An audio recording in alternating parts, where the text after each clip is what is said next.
Say, birds of a feather flock together. You run around with losers, you will end up a loser. Unconsciously. Unconsciously, you will pick up their ways, you'll pick up their habits, you'll pick up, most importantly, their attitude about life. If you're around cynical, negative people all the time, you will become cynical and negative. So you got to watch yourself. Many of us are living out the lives of other people, living out their conclusions, living out of their consciousness. The other thing is that you begin to looking at your life and looking at what it is that you want to achieve. Another crucial thing that you must do is align yourself with powerful people. Align yourself with people that can encourage you, people that can empower you, people that you can learn from, people that you can grow from. That's very important. See, if you have people around you that can contribute to your growth. When I wanted to become a speaker, I joined the National Speakers Association. I wanted to be around the Dr. Norman Vincent Peales, the Zig Ziglars, the Dwayne Dyers. I wanted to be around people that were doing what I wanted to do. I wanted to learn from them. And you want to do that too. You want to align yourself with people who think like you, people who dream like you, people who want more out of life, people that are stretching and searching and seeking some higher ground in life. As opposed to the majority of people. Somebody said, always strive to get on top in life because it's the bottom that's overcrowded. And so you don't want to be on the bottom. See, it's easy to be on the bottom. It doesn't take any effort to be a loser. It doesn't take any motivation, any drive in order to stay down there on a low level. But it calls on everything in you, ladies and gentlemen. You have to harness your will to say, I'm going to challenge myself. Sometimes I have to pull myself out of bed and say, come on, Les. Things I know I should do, I don't do. Things I shouldn't do, I do. I found that the biggest enemy you have to deal with is yourself. There's an old African proverb that says, if there's no enemy within, the enemy outside can do us no harm. So think about that.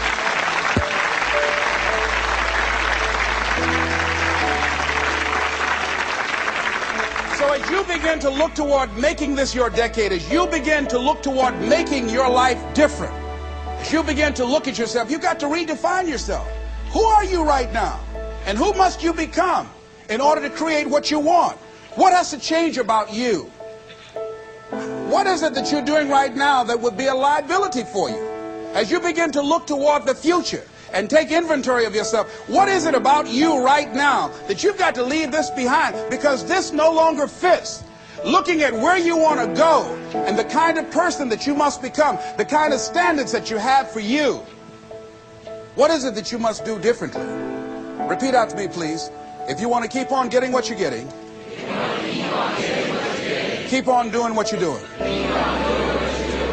See, that doesn't take an Einstein for that one. All right? It makes sense unless you change your pattern, unless you change the way you're thinking, unless you change your behavior, you're going to continue to produce the results in your life. See, all of us are winners, but some of us are producing results that we don't want. And so all you have to do is look at your game plan, look at your strategy. How is it that you have been being? What is it that you've been doing to produce this? So you're the director, you're the producer, you're writing the script, you're the star of your life. And as you begin to look at your life, you can decide whether or not it's a smash or whether or not it's a flop. That's in your hands. Look at your life, look at where you want to go. Don't worry about your circumstances. Don't worry about your age. I have a friend who's up in age, over 70, and she wanted to build a multi-million-dollar complex. The name is Dr. Johnny Coleman. Lenders and bankers say, you can't do that, you're too old. She ignored them. That building now stands, ladies and gentlemen, a multi-million-dollar structure. But there are a lot of people who would have listened to that. There are a lot of people that would not have even gotten to that point. They would have talked themselves out of even going down to the bank to ask for it, because they've already said no to themselves. See, it's time now. If you want to make this your decade, you've got to start saying yes to your life. You've got to start saying yes to your dreams, yes to your unfolding future, yes to your potential, as opposed to saying no. See, 87% of our self-talk is negative. So you've got to make a conscious, deliberate, determined effort to say yes to your dreams. Why not? Why not me? Don't spend time like most people going through life complaining. Don't try and get on talk shows and tell everybody how life has done you wrong. Here's what's happening in the audience. 80% don't care, and 50% glad it's you.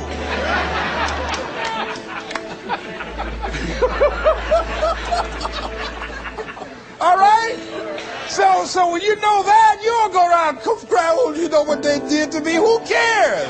Get away from me before they come back.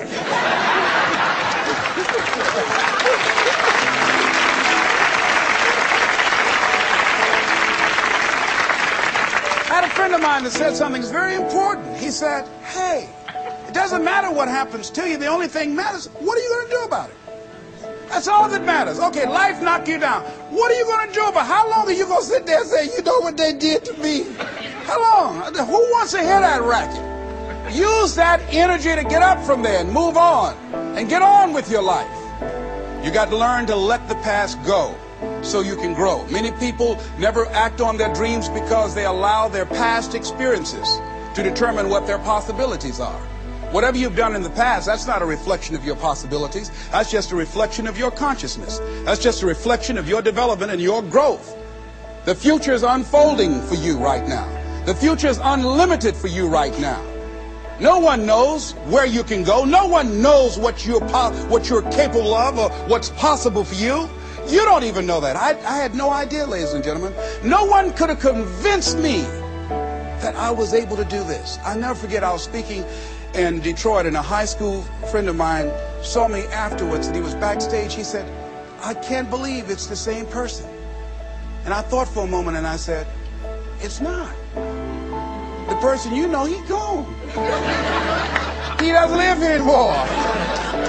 We have the power to change our personal history, changing the direction of our lives, changing our thoughts, changing where we want to go, exploring new horizons.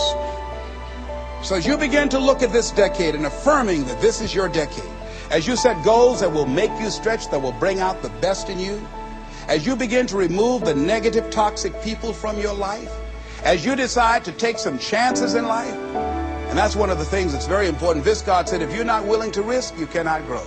And if you cannot grow, you cannot become your best. And if you cannot become your best, you cannot be happy. And if you can't be happy, then what else is there?